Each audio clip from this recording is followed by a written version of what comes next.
That's not a side effect I knew of chemo, unfortunately. Yeah, That's it's called chemo fog. chemo fog. Oh, yeah. Yeah, You yeah, talk after about that actually. yeah, yeah, and Yeah. it's a real thing, man. And it's so much so that, you know, I didn't realize I went out last week and did a outdoor bike ride, which I've been mostly on the indoor bike just because of where I live is so unsafe. Guys are getting killed like once a month Where do you on the live? Atlanta, Georgia, north of Oh, Atlanta.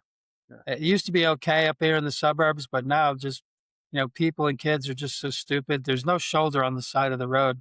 I always tell people I only need 6 inches. I swear that's all I need.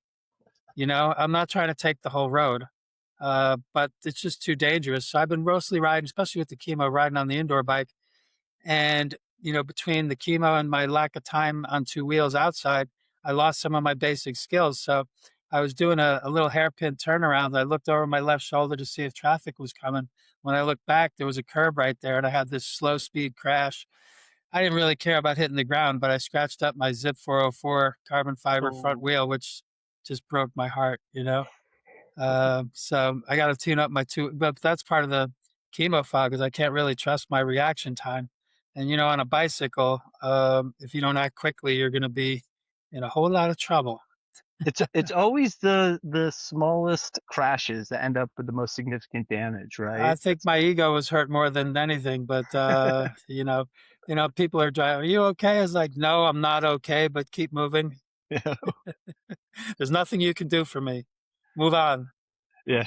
All right. Well, I'm glad you're doing all right now. Yeah, Let me set the table here real quick for sure. the people tuning in. A little bit change of pace here on your left. I know we are a satire brand first, but part of what I do here is I like to bring the culture of triathlon and the fringe stories to my platform. Uh, I've built a little corner of triathlon for a particular type of athlete and fan. I would say our fan base is more of the experienced triathlete who, is 25 to 40 years old and they've been in the sport for over 10 years.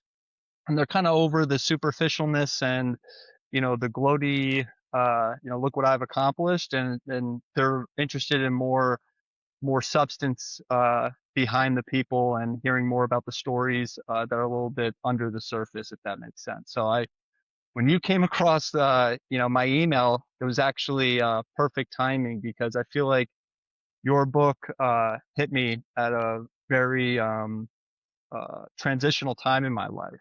No kidding. So yeah, I appreciate you reaching out. So here's James J. Logan, just keep trying, author of The Faith Fueled Formula to Push Through Pain, Face Your Fears, and Finish Your Race. Get it on Amazon. It's a light lift, I would say. It took me two Yeah. days. So thanks for coming on, James. Hey, my pleasure, Connor. Thanks for having me on. I really appreciate your time. Yeah, the whole purpose of the book was to maybe give some faith to the faithless, hope to the hopeless, and prove the Iron Man motto that anything's possible. I really believe that my lifelong long distance endurance enthusiasm has been a great preparation for the greatest race of my life, which is the battle against cancer, where the finish line is, life and death. So yeah, the book was something that was, a long time coming in the making. And like I said, I made it simple so everyone can read it. It's easy, and I think you don't have to be an Ironman triathlete or a triathlete at all to pull something out of it. So yeah, I'm pretty proud of the work that I did, and thanks. I appreciate you reading the book, and I'm so glad you got something out of it. That makes it just so worthwhile for me, especially since I'm not an author. I was a home inspector for 30 years, construction professional my whole life. Then I got cancer and things shifted a little bit, decided to write the book.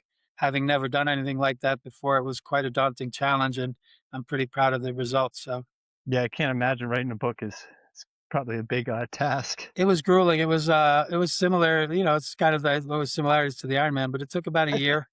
And, sometimes in the middle of it, it's really hard and you can't really see the finish line. But if you just keep working on one page at a time, one chapter at a time, you'll eventually get to the finish line. And that's exactly what happened. So I will have to say, you got one of the coolest sports experiences, I will say, that's in the book. And I'm not sure if many people brought it up to you, but can you talk about real quick?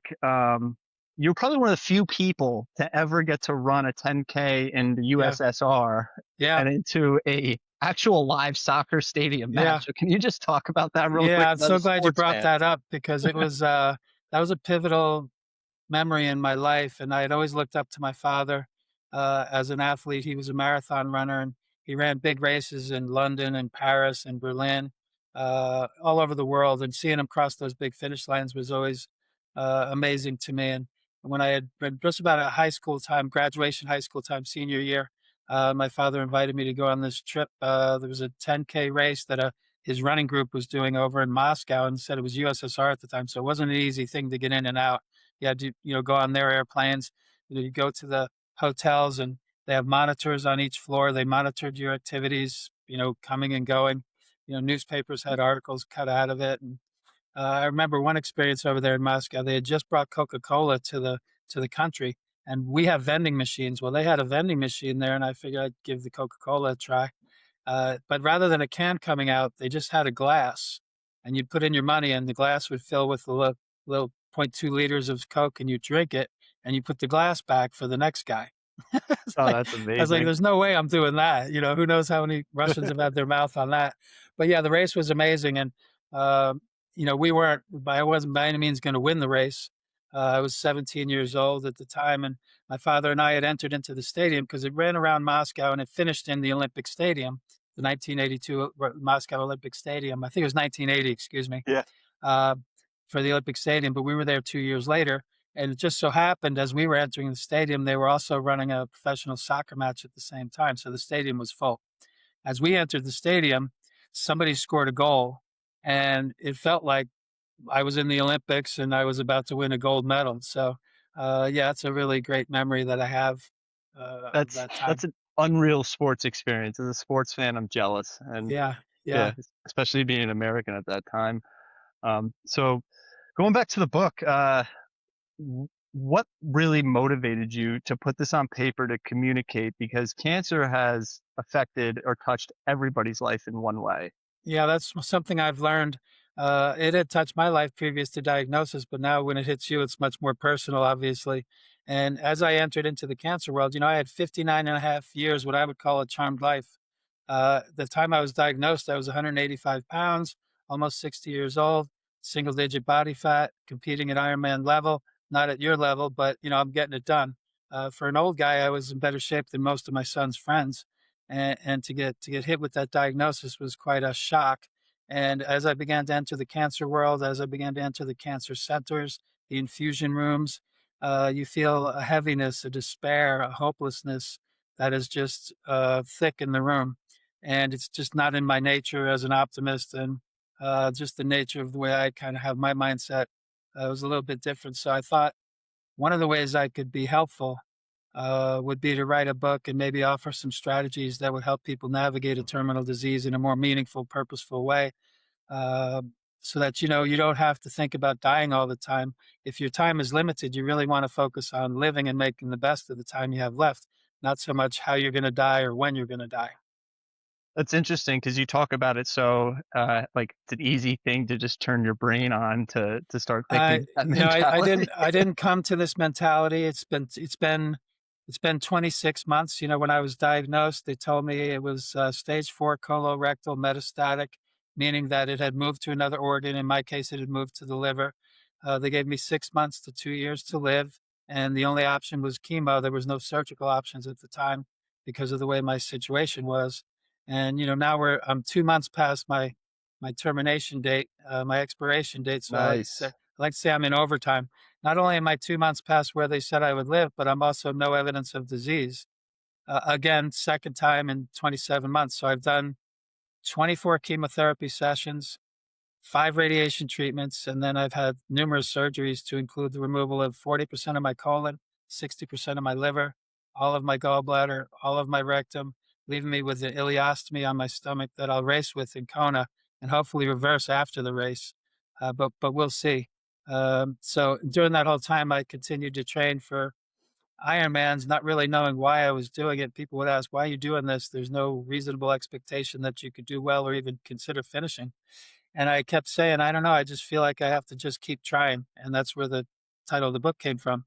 Had I not continued to pursue triathlon and particularly Ironman, I would have never found the Ironman Foundation. I would have never met Audra, the executive director at the Ironman Foundation.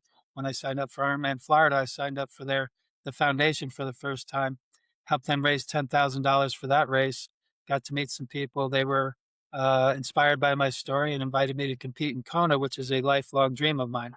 So writing the book and Kona kind of came together about 6 months into my diagnosis. That's just what I decided. I said, I've limited time left. What do I want to do? I want to narrow my focus. So I retired from home inspection, which was my career, and set out to write a book and figure out how to get to Kona. And here I am. I've done both. So the power of your mind when you set it to something, especially when you have an Ironman kind of mindset, discipline, sacrifice, suffering, and pain, which is my formula in the book. You'll be surprised what you can accomplish beyond even your own belief. I think timing is everything in life, right? And you going on your Ironman journey. I mean, first you were influenced probably by how most people get influenced by Ironman, and it's the wide world of sports. It's 1982, Julie Yeah. Moss. Yeah, that moment is etched in my brain. Just one of those epic moments in sports where Yep. she does that drunken dance to the finish line. She didn't win the race, but she won the hearts and minds of and the soul of all the fans. And Ironman blew up from that point. In 1982, I had just graduated high school. I was 17 years old, and at that time, being that the race was just 4 years old, you couldn't go and do an organized Ironman. They didn't exist. Even sprints and littler races didn't exist. Those came around a little bit later. And I'll be honest with you, in the beginning, it's like 1990 or so, I started doing they started showing up these little sprints, Mm. and the organizations were they weren't good. Old school. Safety was not a thing, man. But they've gotten a lot better over time. So I've probably done like 300 races, and initially I started just doing it as a hobby, something to do on the weekend, a way to stay in shape. Turned into an addiction, which turned into a lifestyle to the point where my family vacations around my races. Yeah. That's kind of what we do. So if we go somewhere, I'm not going to sit on I can't do it. Physically can't do it. I even tried sitting on the couch after they diagnosed me. I was diagnosed in April of 24. I had already signed up for Ironman Texas 24, which was the third week of April. So I got diagnosed 2 weeks before the race and decided to just go ahead and give that a shot. Didn't That's get the did craziest part of the book to me. Sorry, that stopped me in my tracks. I'm like, this guy really got that diagnosis and said, I'm just gonna still do it. Yeah, I mean, what else was I going to do? Sit on the couch and contemplate and just let your mind go crazy? So this was, I don't like flying. So my wife and I took the road trip to Texas, which gave us some time to really, you know, kind of analyze and go over what's happening because I was shocked off my foundation. I've always been a really optimistic guy. I've always had a lot of the mindset and personality traits that I have now, but I didn't start where I am now. For the first 6 months, I was probably a little depressed, a little in shock, a little disillusioned. I actually believed the doctors when they told me I was going to die. Now I know that nobody knows what the future holds. Nobody knows how I'm going to handle cancer, how I'm going to handle chemo, how my cancer is going to respond to chemo. I mean, there's too many variables for anyone to predict anything. So you just stop thinking about that. And like I said, once I stopped worrying about dying, then I can think about how I wanted to live between now and then. And then it came to me that, I live a life of service. I wanted to raise money for charity and impact as many people in a positive way as I possibly could. I know a lot of people are inspired by the Ironman, especially doing it with a stage 4 cancer. So that was one way I was going to do it. And then writing the book to help people struggling with similar situations was another way. And then it came to me that I could use the profits from the book to fund my fundraising goal Mm. for the Ironman Foundation, which is $100,000. So the whole thing just kind of ties together very nicely. Me giving back to the community that feels given so much to me. I really have a tremendous appreciation for the sport, for the Ironman organization, and for the Ironman Foundation in particular. So I found fundraising to be as rewarding as training for the race. It's just another element that adds a lot of value for me. Well, what's interesting about the Iron Man Foundation aspect is it was a natural progression of Yeah. already career in triathlon. Like Mhm. you attempted Ironmans before and then got Yeah. hit with the COVID washing machine of, Yeah. deferrals and all of that, and you just you couldn't, get across Couldn't put that it finish together, line. man. Yeah. Yeah, it's kind of funny too because my first attempt was 2018 in Chattanooga, but that year they canceled the swim. And Yeah. so that was my first attempt. I live close to Chattanooga. They canceled the swim, and I was like, well, that's it. It doesn't, to my mind, it wasn't obviously, it's not a full Ironman. And so I foolishly thought that the race was gonna, I don't know, I just didn't treat it like a regular race. I decided to have a couple of beers with my brother, probably had a few more than I should have, and started that bike ride with a little hangover, which again, I've never done that to this day, again, never will. I did 116 miles on that bike. My feet never touched the ground. I just wanted to get the ride over. Yeah. And sure enough, once I was done with the bike, I think I did the bike ride 7.5 hours. But I said I never stopped to go to the bathroom. My feet never hit the ground for Wow. 7.5 hours. So I just put my head down and said, I'm just going to do the bike ride and call it a day. That's a good workout. And my plan was to come out of the changing tent and tell my family that, listen, it doesn't even count as an Ironman. What's the point of running a marathon, considering the way I feel? But I came out of the changing tent, and my 13-year-old son was at the end of the chute screaming, Dad, you look great. You got this. And I was like, I had two choices. I could walk down the chute, tell my 13-year-old son that, listen, son, when things get tough, we Logans, we quit. Or I could go run a marathon, regardless of how I feel. So I ran the marathon. And I finished just under the cutoff. And Ironman actually considers that a legit Ironman race, even Yeah, though the yeah. swim. But any Ironman, my wife gets upset because she counts everyone. But if you're a racer, if you don't, I've sent it to people that weren't even there. I mean, we're 6 years away. How many years away from the race? I'd say 2018 Chattanooga is like they canceled Yep. the swim that year. Like So they petty. know. Yeah. So I know I can't get a tattoo on that. No way. So And then there if were a I couple other attempts Yeah, after so that, that's the right? thing is like, here's the funny thing that I look back on it. Had I finished that race in 2018, I would have never probably pursued another one. I would have said, okay, I got it. I got my badge of honor. That's the one race that I hadn't done. Had I finished that race, I might not have gone back for more. Who knows? Maybe I would have. But that failure is what drew me in more and more. And with each failure, I got drew in more and more. And now I'm up to like 8 DNFs and one DNS did not start. So sometimes when you want to succeed, first you have to fail, fail, fail, fail, fail. You know, some of my attempts were failures because of the cancer, and that's understandable. Some of them were just stupidity and poor training. But I've learned from each one. I've gotten better and better, and I'm almost glad that I failed at the first attempt because it forced me to go deeper and deeper into this. And now, of course, I'm going to go to Kona, the most epic location for the most epic one day endurance race to line up with the greatest and hopefully get my finish line. My earthly finish line here in Kona will be just an unbelievable experience for me. I've never been to Hawaii. Those are halo grounds for me. It's spiritual, it's religious for people like us. The idea that I'm even going there is just blowing my mind. And now that I'm 3 months out, when I signed up initially, I was 15 months out. And back then, I didn't even know if I would live long enough to make it. Coming into 2026, I was no evidence of disease. First week of the year, January week 1, my ostomy prolapsed, meaning my intestines kind of flapped out of my stomach. And fortunately, I went to the hospital. I thought it'd be a surgical solution, but doctors just put a little table sugar on there, shrunk it, shoved it back in, and told me I could do the same at home. So that's what I've been doing for the last 6 months while training because I couldn't fix the ostomy. Because while I was in the hospital, they found 3 golf ball sized tumors on my liver, which put me Yeah. back in chemo, which put me in the hospital with blood clots.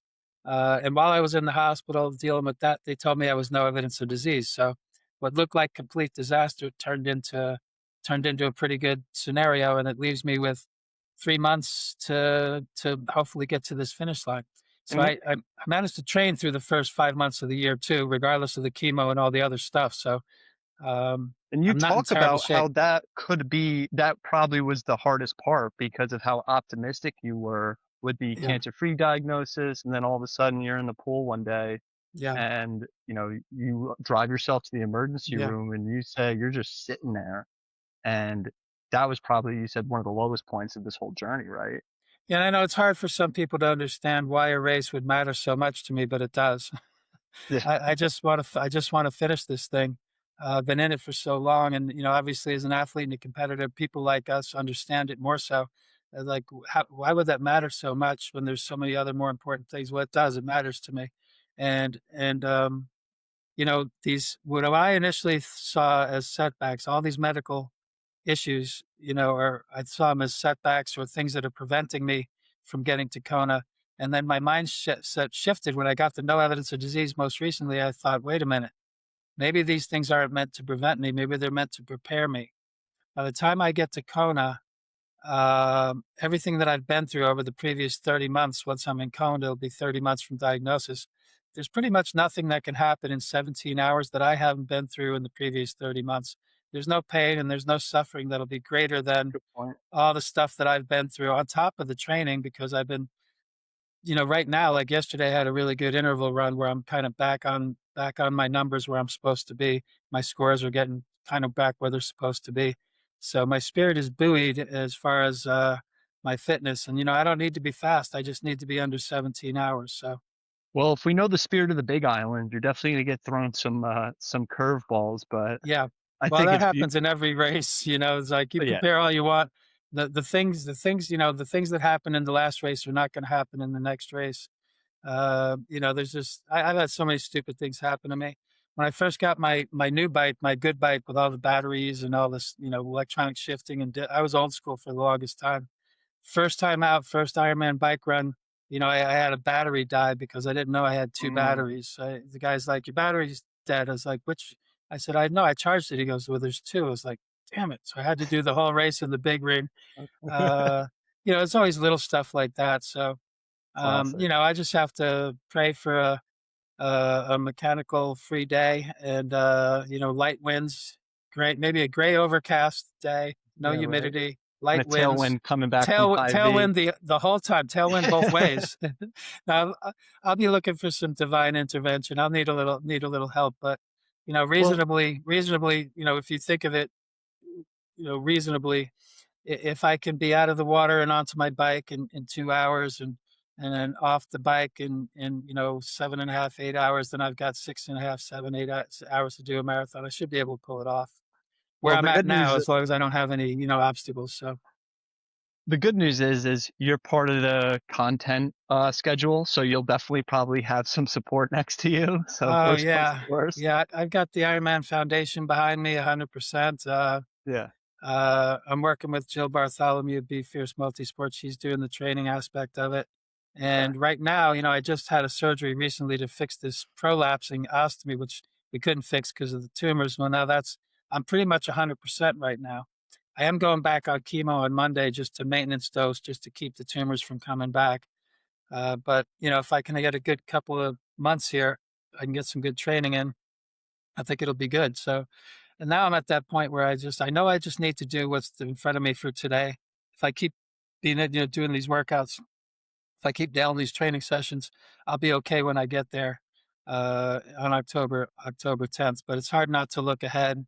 I almost want to hit fast forward and I'll be a mess on race day. I'll just be anxious for the cannon to go off, as Yeah. I usually am. But this case will be even worse. It's like, let's go, man. By the time I get there, I'll be really ready to get started. Well, I'll be there, so I'll be Oh, you're going to cheering be you there as on. well? Yeah, yeah. It's gonna be my Fantastic. Well, my first time. your first time going, so you qualified. Good for you. No, no, I don't race anymore. I'm just gonna go cover from the media side of things. So Okay, cool, cool. Yeah, well, I'm gonna all go right. as a Well, fan. yeah, put me on your media schedule. Uh, Absolutely, man. We'll Yeah, link up when we're down there. And I think it's a yeah, beautiful full circle moment to your career that you get to go to Augusta and get your green jacket in a yeah, sense. Uh, absolutely. Yeah, and that is the equivalent of when I try to explain to people who don't understand. Is like, yeah, it's kind of hard to understand how hard it is to get entry into this race, yeah. and how Well, now appreciative I too. am. One Yeah, day, it was easier a well, couple of years ago, and yeah. When they now, split it up, and I was in a. I'm kind of a old school traditionalist kind of guy. Hawaii is Hawaii. There's no venue. As much as St. George was great and that terrain is unbelievable, it's not Hawaii. Same no, with Nice. It's not Hawaii. It never will be. There's only one place where yeah. the sport was invented. So And for me, the one of the coolest and most unique aspects of Ironman is that amateurs line up with pros, men, women line up together on the same day on the same course. Big, little, tall, small, wide, thin, it doesn't matter. Age, people with disabilities. The Ironman always makes room for people with disabilities. You know, Chris Nikic has been a great inspirational story. Hmm. Kid with Down syndrome doing his thing. And each year it seems to be somebody doing something that's just beyond your imagination. You know, to try to do that race blind just blows my mind. Um, Greg Schaefer this year is doing it with Parkinson's syndrome. Yep. Um, had Yeah, the they opportunity to meet him in Chattanooga. It was really fantastic. And then, of course, me, I've got stage 4, supposedly terminal cancer, but you know, supposedly. yeah, they said it was terminal, but I'm looking back 2 years now. It really doesn't seem like the end. It seemed like more like the beginning of so many things for me. So I'm appreciative to cancer for many things. One, I got to write the book, and two, I got into Kona. Uh, Cancer also gave me time, and time gives you opportunities, and what you do with that is up to you. So I'm just trying to make the best use of my time and see if I can inspire a few people along the way, raise some money for charity. And this is the way I make my days meaningful and purposeful and takes my mind off of other things I don't want to think about. Right on. I think you inspired me in a lot of ways. One of the things I pulled out of your book is just being present. I have two young kids, Hmm. and taking one day at a time and waking up and hitting that one goal that you had that day will turn into two Yeah. goals, and that momentum. As a business owner, I always preach to everyone, momentum is everything. And Yeah. for some reason, I lost that sight in my personal life Hmm. about taking advantage of that momentum and having it snowball into something great. So that was one of the things I did pull out. Yeah, I would say pre-cancer, if I look back on my life, what one of the things that happened to me, and I've been self-employed my whole life, so it's different than working for somebody. You always have to kind of keep yourself motivated somehow. But having achieved a certain amount of success, my wife was doing well in her real estate business. My son's 21, grown up, well-adjusted. Things had settled, and I wasn't pushing as hard as I was when I was younger. So you become complacent, and you're not, utilizing your skills to your full potential. And just Hmm. because you get old doesn't mean you have to stop living. And that's one thing cancer's done for me. It's kind of lit a fire under my butt, revitalized my existence in ways that it wouldn't have happened otherwise. And one of the messages for me in the book to anyone who's you don't have to wait for a terminal diagnosis to have these realizations and to keep an eye out for such things. So It was interesting you brought up the people who, it was a gentleman you ran into in the oncology wing who kind of was a pessimist in that yeah, sense. And yeah. unfortunately, his time came a little Yeah, he quicker was, than we were anticipated. diagnosed around the same time. He was stage 2 throat cancer treatable. I was stage 4 terminal with no hope. He died September of 25, but he wasn't married. He was younger. He was 40 years old. So Oh man. I could understand, being disillusioned and, but he really kind of went the wrong way with it. And I think when you lose the mental battle, just your body follows your mind. Same in a triathlon. Your body will do what your mind tells it to. Your body doesn't quit; you quit mentally. And I think in cancer world, it's the same thing. You get worn down mentally, and then the body just follows the mind. And it's not long after that. I've seen it. I've seen people just completely crumble and fall once they lose the mental battle. And I understand it because it's not easy. It's something that I had worked on before cancer.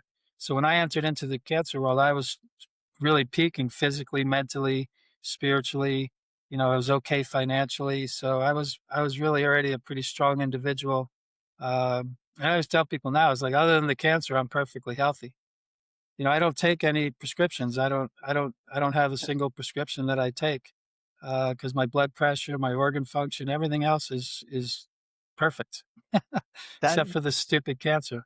that part hit me really hard because I'm from the Northeast. I think Yeah, part of, me too. Jersey. yes, New York, New Jersey area. I was going to Hmm. ask you about that too. What part of Jersey?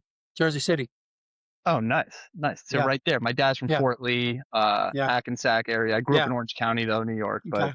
brothers in Westfield now, mom's in Keyport. Like, Yeah, yeah. Everybody moved around. yeah, exactly. One of those things is, being from the Northeast, it's kind of in our blood to complain, and Yeah, to kind of just sometimes be a half glass empty. And Yeah, it really made me reflect on my how I show up in my life, because I tell people I'm from New York. Complaining is like a personality trait. yeah. It's It's venting, it's, therapy, actually, I'm not gonna carry yeah, it around, I gotta let it out.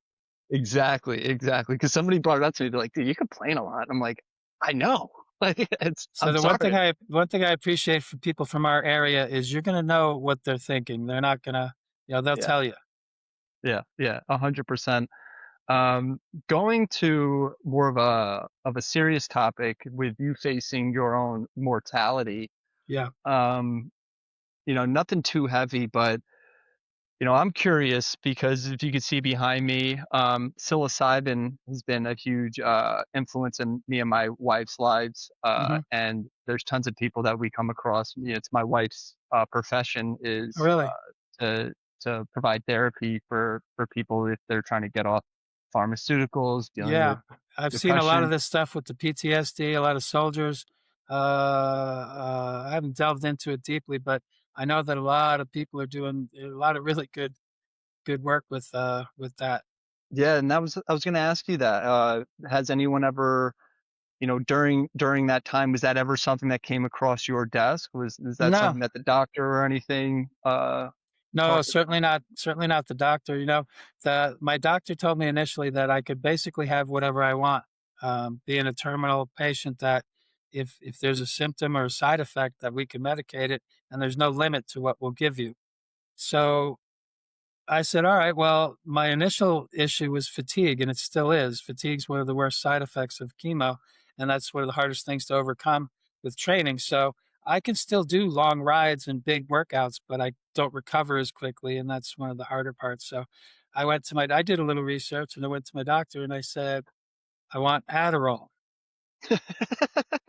And she said, "What?" I was like, "I want Adderall. It's a stimulant Yeah. and it's going to help me, with training. It's going to help me get through the day. Rather than lay on the couch with my face in a pillow, I'll go on Adderall, which is three different kinds of methamphetamine, apparently, Yep. but it's pharmaceutical. And, everybody on earth is on it that I mean, Or just, some variation, right? yeah, everyone's got, can't tell you how many people I know that have a pocket full of Adderall. Yeah. For no reason, by the way, just except they like it, or they say they have ADHD or whatever. I wanted it to just get through my day. And she's like, "Sorry, I can't do that. That's an addictive drug." I was like, "I'm terminal. Really? I'm going to get addicted in 18 months? Who cares?" Uh, Wow. she wouldn't give That's it to me. She wouldn't give it to me, but I ended up being glad that she didn't because then I'd be like on an Adderall every day. yeah, yeah. So I ended up finding my way around it with some pre-workout powders and some other stuff. So a couple of monsters here and there, Because and then that's what I yeah, was wondering about the chemo aspect. And it, like you mentioned it, it's you're taking a drug that's supposed to help you, but it's also killing you. So yeah, the mental just pretzel you're in to get yeah. around To go from being as athletic and fit as I was, especially in my mind, I felt like Superman because I had never been sick my entire life. I mean, I don't even get colds and flus, and to suddenly have cancer and in the first 6 months I lost 35 pounds. I got a level 3 skin infection. I was withering. I didn't look like the same person. If you'd have known me before and then seen me, that you would have probably walked right past me and not even that. recognized me.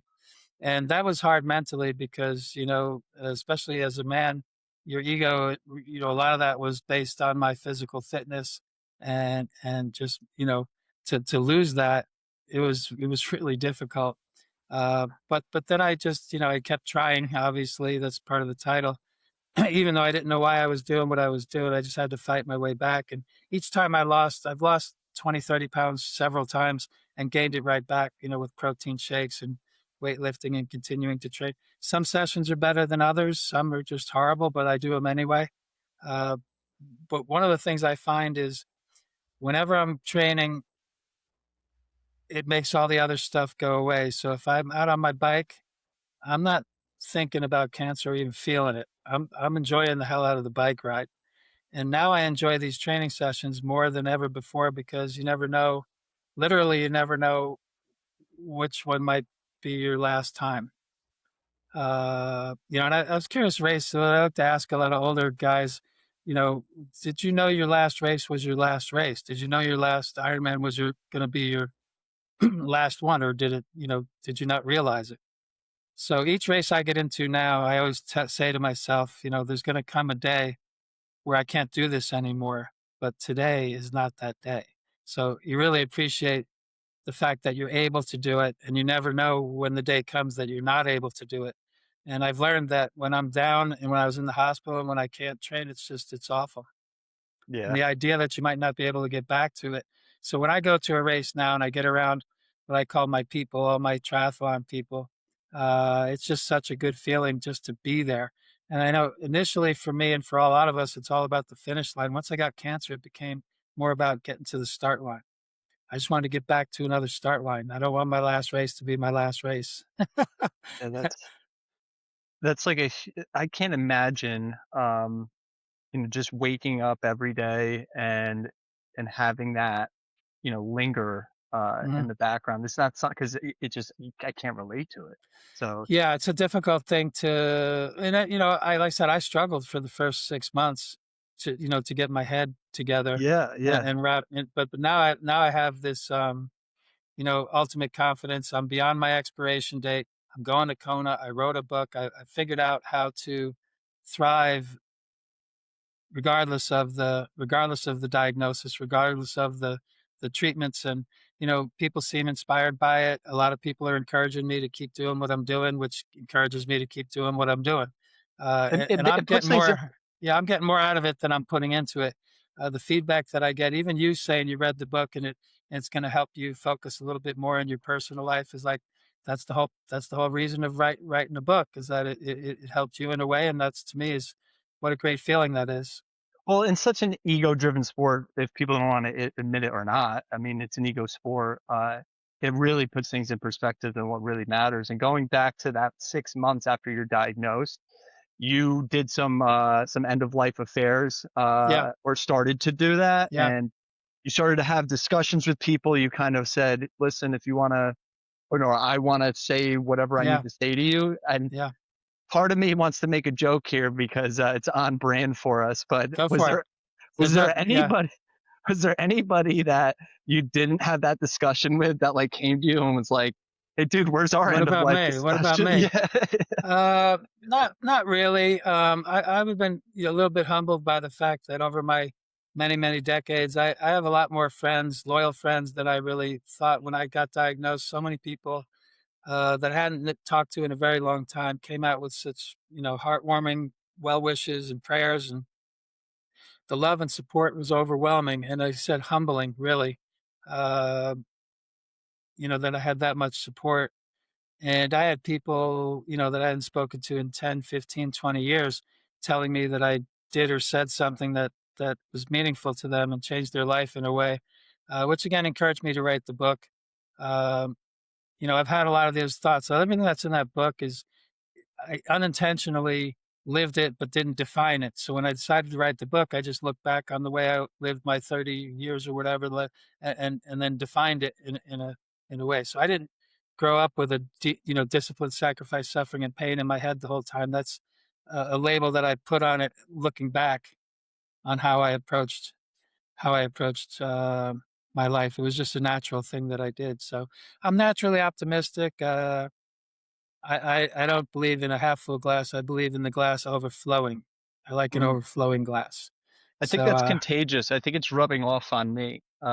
Honestly, like since I started reading your book a couple weeks ago when I started reading it, I've just been trying to be purposeful with how I'm showing up. So I do think you're making an yeah, impact.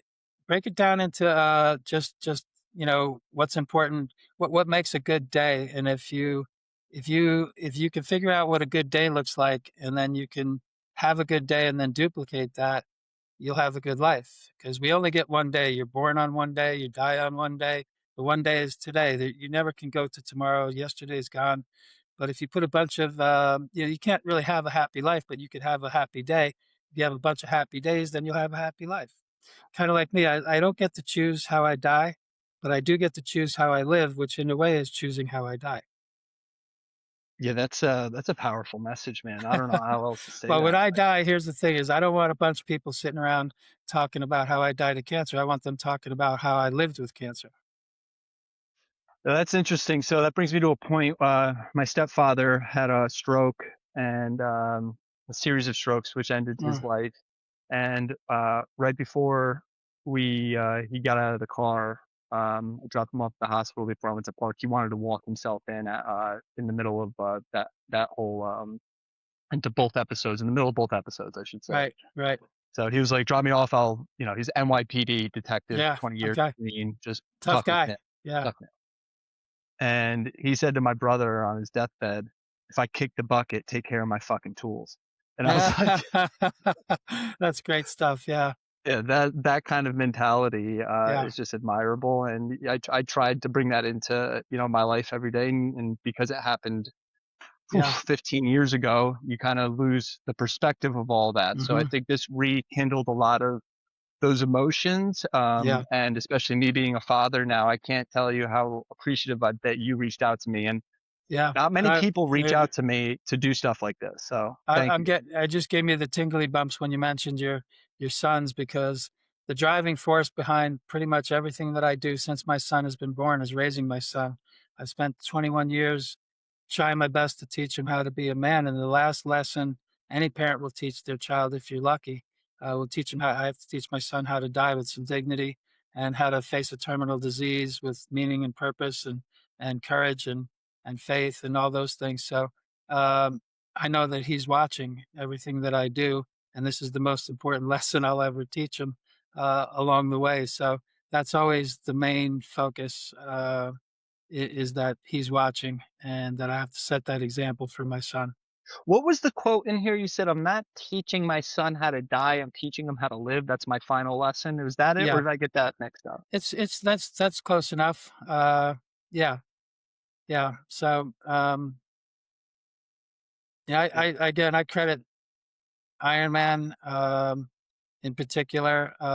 Nothing wrong with regular triathlons, but when you get to the Ironman level, the level of discipline and sacrifice and suffering and pain that you have to commit to, um, it turns you into the kind of person that can really handle any kind of adversity outside of triathlon. It's so much big. When people say, what is a triathlon? Is you could, what is it? I say it's the simplest answer is swim, bike, run, and it's so much more than that. Mhm. And you can go really far down into that rabbit hole as far as the kind of people that do it and the kind of people they are. I just said if you followed everyone, if you go into an Ironman paddock and there's 2,500 racers, there's 2,500 compelling stories in that paddock. Each person will have a story to tell you that will be interesting, I'm sure, in some way, and then you'll go follow them through their life and they'll be successful in so many other areas No, just by absolutely. applying the similar principles. I've also said I don't think you can have an Ironman in your house and not have everyone in the house benefit for it. That's They're true. going to eat a little better. They're going to Yep, sleep a little better. They're going to know a little more. They're going to exercise a little more. That everybody will be raised up by that single presence. it's the whole ecosystem's how I met my wife. Yeah. I've been, and I'll self-admittedly never done an Ironman. My wife has done 3, Good but for her. Yeah. one day I'll get there. Yeah, but I think it's an ego thing, It's like I Yeah, wanna c well, at some point you're young enough now. Like me, I said I hit age 55, and it wasn't a big deal to me either until I hit 55 and realized if I don't do it now, the window is closing.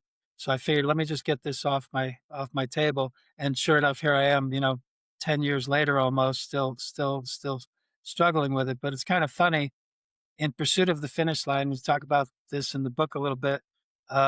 He spent my life in pursuit of happiness, only to realize happiness is in the pursuit. mm, So it's not a destination; it's in your daily activities. Um, and once you realize that it was eye opening for me. So if you have a lofty pursuit, something that you're chasing, maybe something that's just out of reach, something that's a little bit larger than maybe you think you can achieve, that kind of pursuit is how you make yourself happy when you're chasing something big. That's how you get up in the morning. You're excited about the day ahead. And I think a lot of people, especially some younger folks, don't have anything that they're pursuing, don't have anything that they're trying to do. And then you wonder why you're depressed or anxious or any of those things. Uh, That's an interesting point, that I actually was thinking of, because the sport is getting younger and a ton of these mhm, guys are going all in at, like, early 20s, yeah, mid-20s. You talk about how your life experiences and getting up, working manual labor every day kinda calloused you to be able to take on Ironman, mhm. and your life experiences. Do you think that these younger guys in a way, sorry, my dogs are gonna bark for a So, second. sounds like a you got Yorkies? Long-haired chihuahuas. Okay, all right. I've got poodles, a golden doodle and a standard poodle. So Do you think that these guys need to start or should be looking at things outside of triathlon to also pursue in life versus because yeah, I it think is for easy. these young pros, I mean, they're consumed. I see Matthew Or not. Marquardt out there being a doctor and traveling around the world I doing think so. separate pros with the Yeah, amateurs. I think I'm seeing a ton of this new generation of amateurs who can train all the time and they prioritize it because it is a drug in that yeah, sense. And it is, yeah. it's dangling the carrot and chasing the Hmm. carrot. I guess what I'm trying to say is, um, your 55 years prior to starting Ironman battle hardened you to be able to take on that challenge and Yeah. the challenge of your diagnosis. Hmm. And I think Yeah, I that's mean, something you have to try to find a balance, and I know we all know people that go too far with things, and it can damage relationships. You know, you train for an Ironman, you're never going to be home. Mhm. Uh, Yeah, uh, you know, I'm fortunate that my wife and I both work from home, but she's really been unbelievable support to everything that I do. She's been on every finish line, always there to support me. You know, some of these spectating events, you spectate an Ironman, it's no joke. We did Houston one year, and she walked over a marathon in just 2 days, just back and forth to the different spots and venues and whatnot. So, yep. um, but you got to have that, and you got to be careful because if you just go all in on one thing and then what I've come to understand is that your family is going to be the most important thing. When you're lying on your deathbed, you're not going to be saying, I got to check my email or I got to close one more deal. Those things aren't going to matter at all. It's going to be your family, your wife, your kids, your immediate family, of course, and then your friends beyond that. So relationships are really the key to life. And you want to nurture and protect those because you don't want to let those drift away. And it's not something that happens overnight. It's something that happens over a long period of time. You're right. And then You got to find that by the balance. time you realize you've drifted so far apart that sometimes it's hard to come back together. And that's why a lot of people just get divorced. It's easier to just start over than it is to try to fix what's been broken. Yeah, that's powerful. My wife and I have been through a lot together in 30 years of marriage, and cancer just made us even closer. We're definitely one unit, like two pieces of steel put in a cauldron and then just melded together. You can't be any closer than we are now. We've had all the conversations that there are to have. We've done all the crying, and that's all behind us now. So we've come to a point of what I call acceptance, which is kind of funny because when I went into the doctor's office and they told me I was terminal, I was disturbed by that. I didn't like the terminology of terminal. I looked it up, and terminal is defined as the end. And here I am 26, 7 months later. It was anything but the end. It was the beginning of so many things that I couldn't even imagine. So that's the message I would give to anyone who's facing a difficult situation. It's not the end. If you're still alive, you still have opportunities to take whatever tragedy befalls you and try to turn it into a learning experience. And I think that's the essence of life is to take whatever tragedy comes your way and turn it to triumph somehow, find some way to learn and grow from it. And then if you can, share that knowledge with other people and maybe help them through a difficult time as well. That's beautiful, and I think that's a perfect way to end this, honestly. That's enough motivation for our listeners to get out there and put things in Wonderful. perspective. I'm just so glad that you said you got something out of the book. I can't tell you how heartwarming and rewarding that is for me as I'm out there trying to promote it to people and I'm getting the feedback. I knew I would get good feedback from my family and friends. They're not going to say anything bad, but getting it from people who don't really know me and read the book, cold without getting to know me at all, and say that it was quality product and you got something out of it. That means the world to me. I really appreciate that. Absolutely, dude. I think you came into my life, as I said, at a transitional time. I was just climbing. I'm in the process of climbing out of a rut, so Okay. this is helping me. So Just keep trying. Sometimes you can't see the finish line or where you're going, but you know, if you're pointed in the right direction and you keep moving, you'll get there. yeah, and I'm looking forward to linking up in Kona. Maybe we'll go for a run or something Yeah, absolutely. one of these weeks. Let's definitely stay in touch. I'll be getting there. I'm gonna get there I think October 1st, and we'll Oh, be you're getting there for there a couple pretty of early. weeks. Yeah, I wanna, I'm gonna really soak it in. I want to get there. I want to acclimate Yep. to the climate. I want to get a feel for the terrain. I usually show up super early for Ironmans anyway.